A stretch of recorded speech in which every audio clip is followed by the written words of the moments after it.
Hello. By now, you've already heard about the slaughter that cut short 50 lives in Orlando last week.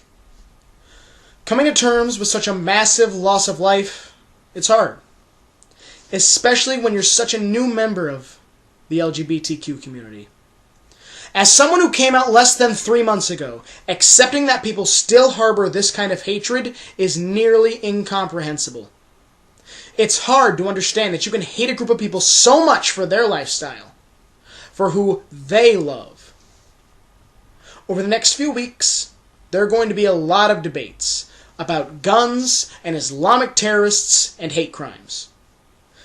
But we must also look forward to the future. An extraordinary man once said these words: "I have a dream. And much like the Reverend Dr. Martin Luther King Jr., I too have a dream. One day every man, woman, and child on earth will treat thy neighbor as they would treat thyself. That everyone will respect each other's beliefs. That everyone will be united by love and not divided by hate. That everyone will accept that we are all different, and rather than have that tear us apart, it will bring us together." My dream is simple. However, the means of achieving it are not. There's no legislation that can tell you to love your neighbor. Some would say that it's impossible, but that's simply not true. It is possible for people to learn to respect one another. I am not asking you to believe what another believes, or to like someone that you cannot stand. I'm asking for you to accept that you and I and everyone else standing on the face of this earth are different. That we don't hold the same values and beliefs, and that's okay. And one day, rather than have that spark hatred, I would have that encourage acceptance and growth. Think about this for a moment. Each of those 49 innocents killed had a life. One that we'll never get to know. Sonder is one of my favorite words. And it's one that if everyone understood, we'd have a better world. It's the realization that everyone out there is living a life just as vivid and as detailed as your own. That everyone has different goals and achievements. That everyone has different experiences that gave them the values that they have today. I cannot possibly understand everything that has happened in your life. And you cannot understand everything that has happened in mine. But we can certainly accept that whatever has occurred has led us to how we act, what we value, and what we believe today.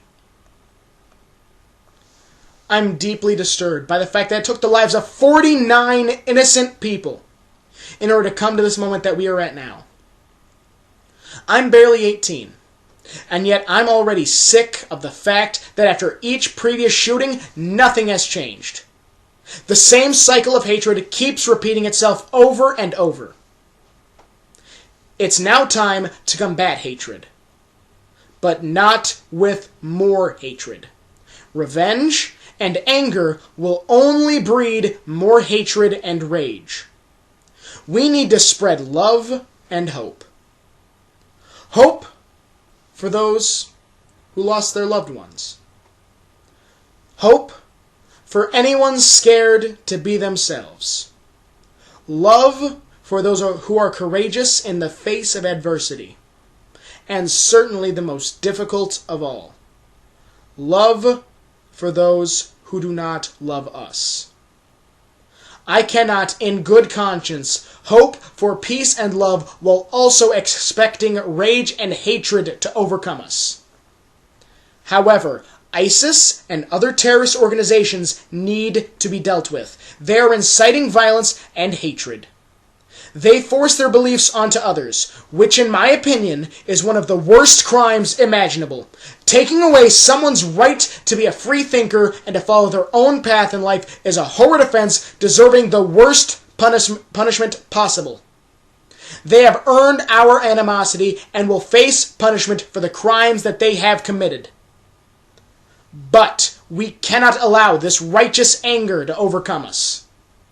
If we close our hearts and let our minds be clouded by our own need of revenge forever, then we will be no better than the terrorists who took our loved ones away. We will not forget, however. We will take the lessons that we have learned and use them to combat these fear and hate-inducing terrorists, and we will defeat them. Today, I'm starting what I hope will be a national movement. I'm calling it Sonder.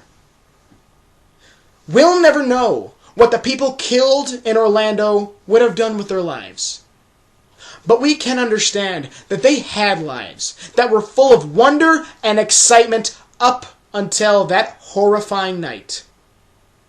In order for us to move on as not just a nation, but as a world, we need to walk a mile in each other's shoes. In order to prevent these tragedies, everyone needs to stop forcing their beliefs upon others and stop hating others for having different beliefs. It doesn't matter where you fall on the political spectrum. It doesn't matter what spirituality you are, what your religion is. We can learn to respect one another for our differences. I am truly of the opinion that if everyone accepted the idea of Sonder, we would be a world united by our diversity rather than divided by it. Thank you for hearing me out. And please, send all your hope, your love, your prayers to the families of the victims of Orlando. Thank you.